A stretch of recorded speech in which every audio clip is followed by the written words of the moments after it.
in. So,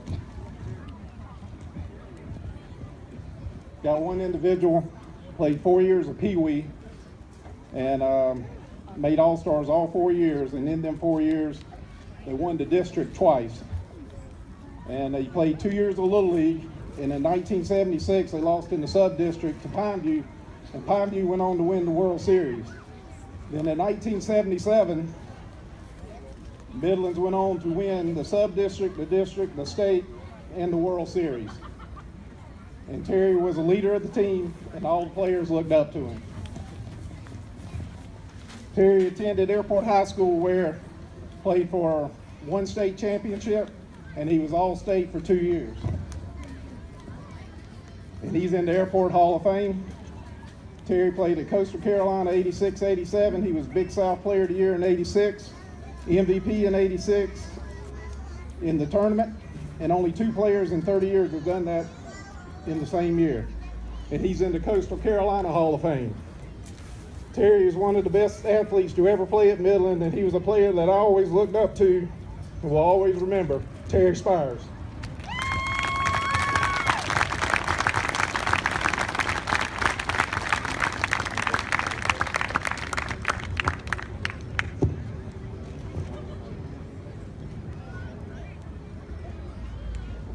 The next individual, in 1962, a group of parents got together and wanted to form baseball in Pine Ridge and South Congaree. And Donnie Spires was one of them. In 1965, Midlands came part of Midlands Dixie Youth Baseball. And Donnie won the league and got to coach the All-Star team. And I think it was 4 teams, 2 from Midlands and 2 from Lexington. Donnie coached for 19 years and won the league 17 times.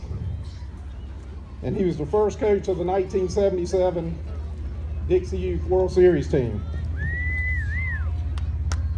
And on their way, the sub-district was played in Lexington, the district was in Columbia at Greenview, state championship in Georgetown, and the World Series in Bartow, Florida. I had the honor of playing for Donnie in part of a regular season. He filled in for a coach and in All-Stars. And he was one of the best demanding coaches, but one of the best in Midland's history, Donnie Spires.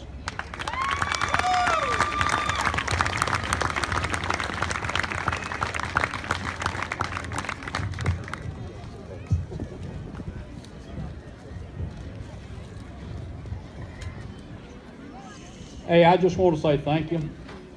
It's been a long time. Midland's made a lot of changes, and it makes me feel proud when we stand up here and announce these World Series champions, because I know what it takes. I know it takes good ball players. I know it takes good coaching, and I know it takes a lot of effort from the parents.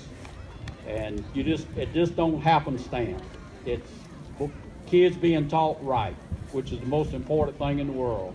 Now I'm back being a part because I have 2 grands playing down here.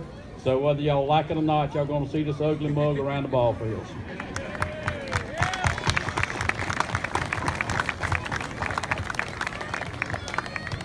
Our third Hall of Fame inductee this year is Mr. Rodney Krantz. Rodney coached 9 championships in a row here for Midlands. He had a record of 155 wins, only versus 9 losses. He had 4 undefeated seasons. He had a 53-game winning streak at one time. He stopped coaching and then became president for 6 years after his coaching career. He started the T-ball program. He relocated the press box and canteen to the middle of the complex. They turned one of the fields around over here at the Ozone Field. He was instrumental in getting the new lights on all the baseball fields. He assisted in heading up building of the new press box and canteen, not this one, the one that was here before. He had the World Series signs built where the flagpoles are. And he had all these palm trees planted, a lot of beautification he did. He had the batting cages installed, and he was instrumental in with the playground equipment and everything got installed here. Your 2017 Hall of Fame inductee, Mr. Rodney Krantz.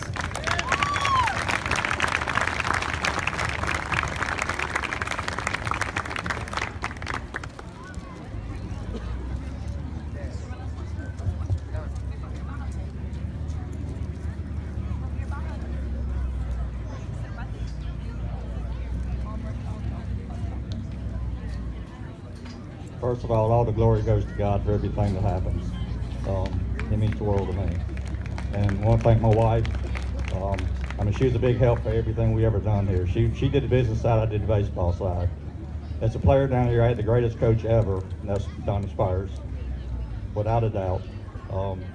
President had the greatest board ever. We got a lot of things done, a lot of things volunteered, donated. I didn't find this out till this morning, so thank you so much. Thank you.